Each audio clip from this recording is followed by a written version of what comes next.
Hi, I'm Harrison Wise. I'm your host today for FOAFing Around With.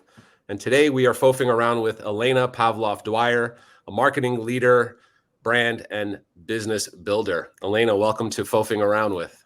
Harrison, thank you so much for having me. This is really exciting. I love FOAFing. Awesome. So let's start. Just learn a little bit about Elena Pavloff Dwyer. Tell us a little bit about yourself. Sure. I've been in marketing for a while. I don't give years anymore. And I got into for anybody who ever worked at Dow Jones, it is Walt Dietzer's fault that I got into advertising. He was an alumnus at my school and introduced me to the world of media. So I grew up in media planning, evolved to comms planning and client partnership, and have really been focused on building the right teams and resources to solve for my clients' business challenges. Awesome. So if we were to describe you, what the FOAF are you, as we like to say, or specifically, what kind of fractional CXO do you most identify as? I most identify as a CMO. However, it's a little bit of a jack of all trades, whether it is, helping build creative campaigns, really focused on, my stronger background, which is media planning and comms planning, building PR, focused on owned earned media. I tend to be a bit of a generalist, and I'm able to tap into multiple areas of marketing and bring in the right resources and people who are smarter than I am to execute. Awesome. So diving into that, maybe a layer deeper, what specifically or what kinds of specific projects are you looking to be involved in, or is there an industry that you're, most experienced in? I have a pretty broad background. I think the industry I have the most years of experience with is pharma and healthcare. But I started out on beauty and finance. I've worked for a number of financial clients, a number of CPG clients, hospitality as well. I've dipped my toe into spirits and beer.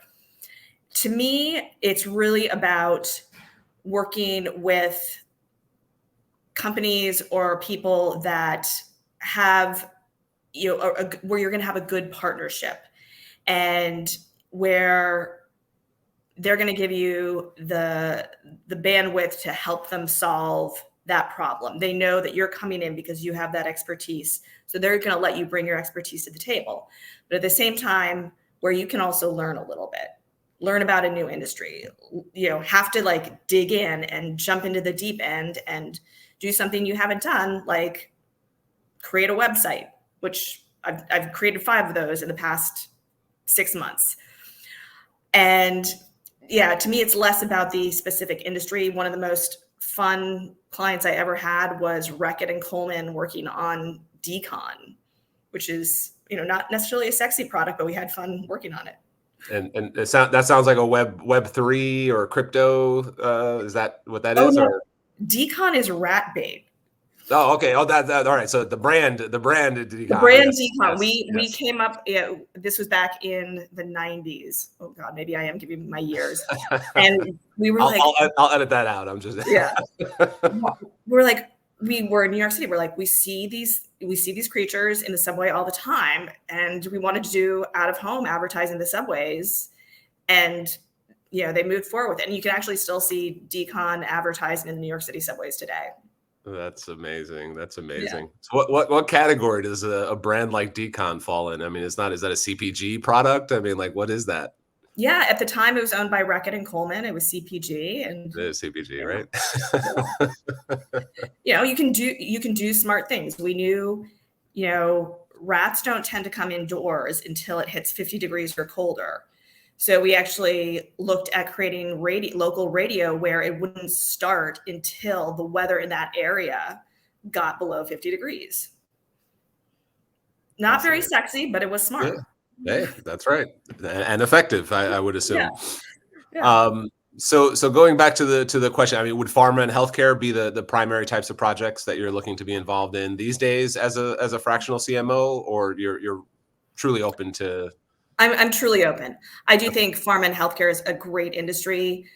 as much regulation as there is, you can actually be pretty creative in it and do some interesting things. You need to know the regulatory so you can work with it. Right. I think sometimes when people say regulatory, it scares some people. Oh, totally. I'm active in the cannabis industry, which is also a overly regulated industry. So I can relate to a lot of that, and it's probably worse than even the pharmaceutical industry because of the nature of what it is and how regulated it is, and the nuances state by state versus federal. So I can totally relate to that. What would you say is the biggest misconception that people have about fractional anything, CX, whatever, about fractional marketing? I think people think that you're not committed, or you might have too many irons in the fireplace. And while it is saying, I'm giving you this many hours per week, it's very focused hours. Mm-hmm. And it's, I think, one of the great things about FOAFing and what makes it an advantage of having a FOAF is the ability to focus. So if you're a bigger company and you have a CMO, they are pulled in so many different directions. If you are a new company, if you know you don't need a full-time CMO or CXO or whatever, you can say, these are the specific things I need this person to do.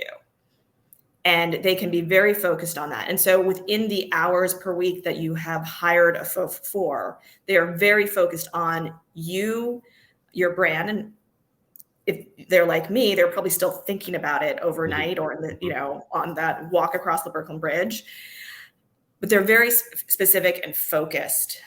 So they might be working on other projects, right, but there's still that commitment to your success and feeling very tied to your company and your brand.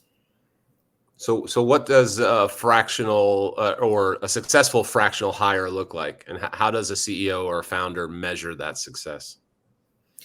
So I think that's something you need to either have the CEO or founder say, have a very clear idea of what they need ahead of time and what the specific impact should be.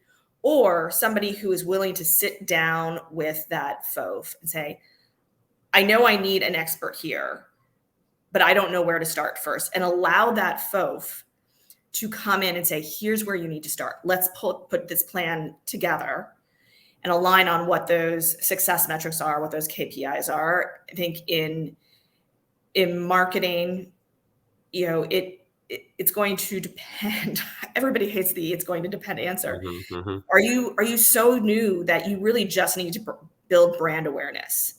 Are you at the point where you've got awareness, you need to build it up some, but you really need to build sales? So you need something more down funnel. So really having a specific plan and aligning on what that success metric is. And I think that's true of a FOAF. I think that's true of any brand. If you're a full-time CMO or CXO, to be very specific about what is needed and what the metrics of success are. And do you feel that many founders and CEOs are equipped to provide that scope, or do you feel that many of your engagements specifically, I guess, speak from experience, or do you find that you're having to educate most of those founders and CEOs to understand where to start? To your earlier point, I think it's more of the latter. And what you need is somebody who has enough, who is willing to say, I don't know. I know I need something in this general area, but I don't know specifically what it is. So they have the trust in you to come in and tell them that and partner with them on that.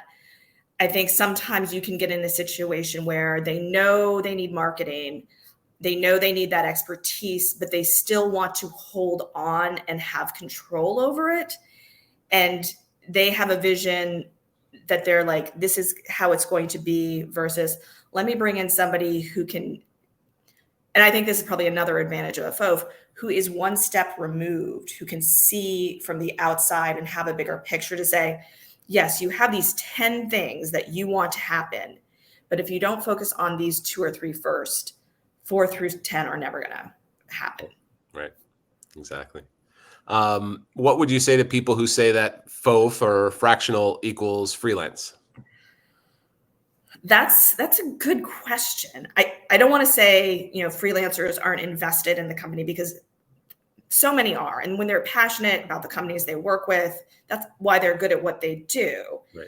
I think what it might come down to is the range of work and the range of experience. A FOFer is going to be very focused, and be, while a freelancer might say, I'm working on this specific project, I think I've freelanced, I've done contract work before where it's evolved and it gets, you've done this. Okay, now we want you to do another thing. And it gets a little gray area. Whereas I think FOAF is very specific on what they're doing, and the amount of experience they have. Yeah, definitely more senior, C-suite for sure, versus a freelancer, which would, my experience, focus on more of the tactical execution of what a fractional CXO would outline or present to the company or the brand. What are you most excited about for the tail end of this year, or first half, or all of 2024? What are you most looking forward to? AI. I'm excited, and you've got the excitement, and then you've got the what's going to happen. And I think people are on either end of the excitement of possibilities, or is AI coming for us? I think I see a lot of, and I've used it. I see a lot of opportunities to help it make us more creative and effective. If I'm in the weeds and I have to write a press release, am I starting from scratch, or am I leveraging Bard or ChatGPT to pull in the information, which I still have to fact check, and I still have to put it in the brand voice and ensure it says what we're trying to put out in the press release. But that, first piece of work, which can take up actually more time than the creative thinking, and it prevents you from doing the creative thinking, that's taken care of. So it's really an opportunity, but we still need to solve for any potential negative impacts. And I'm not even talking like the big brother stuff that people are worried about, but more like, okay, we used to have entry-level people come in and do this work. So what is the entry-level work now? How are we training people on AI and how to use it? And we need to do that much more quickly than we've done with any previous industrial revolution. This is going to happen. This is already happening. It's happened, versus, the invention of the car versus the horse and buggy. Even, the invention of computers, that still had a much longer time to impact on our day-to-day work, where this is impacting us already. Right. What are some of your go-to tools right now? What are you using? What's in your toolkit, your AI toolkit? I flip between ChatGPT and Bard. I think they do things differently, and sometimes one is better than the other. I have Magical, which is interesting. I'm probably not using it to the full extent of its capabilities. Yeah.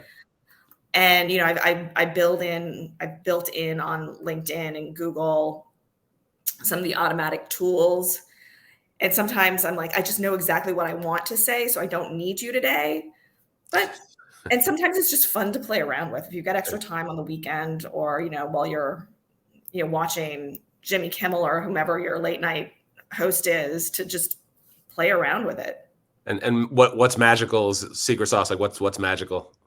So it helps you pull in, it's continuing to evolve, but I started using it because it helps you pull in repetitive information. So if you're filling out an Excel, or if you're filling out, a form, it knows, it's taking, Google autofill to the next level.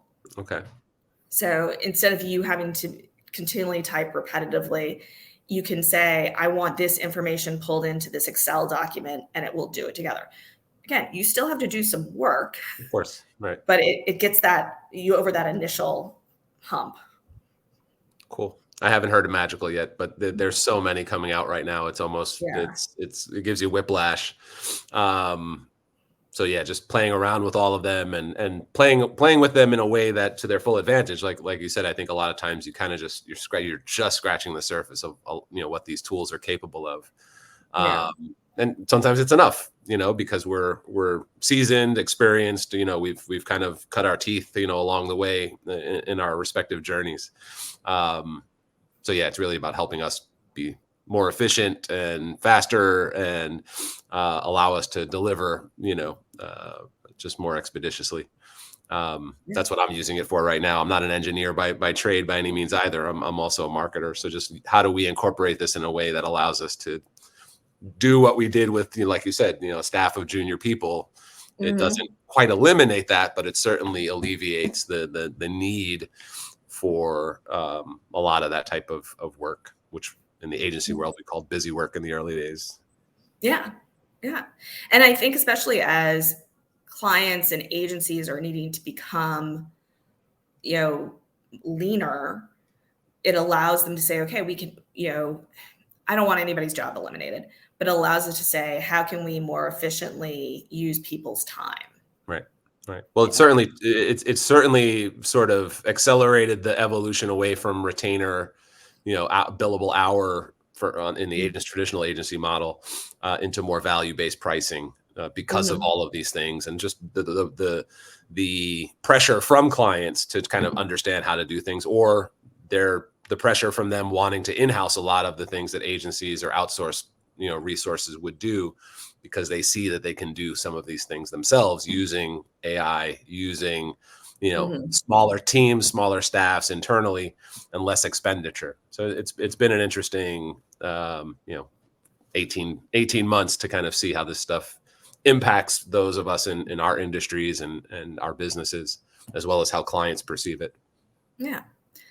And I think there's going to be a balance between the leaner staff, but also because Google's putting so much into, SEM in terms of automation with this, but you still need the oversight. You can't just set it and forget it. You still need that person there overseeing and doing having that human eye on it, and that kind of, as much learning as AI can do, there's just things that we know innately to say, like, oh, this is potentially going down, like narrowing down my SEM too much.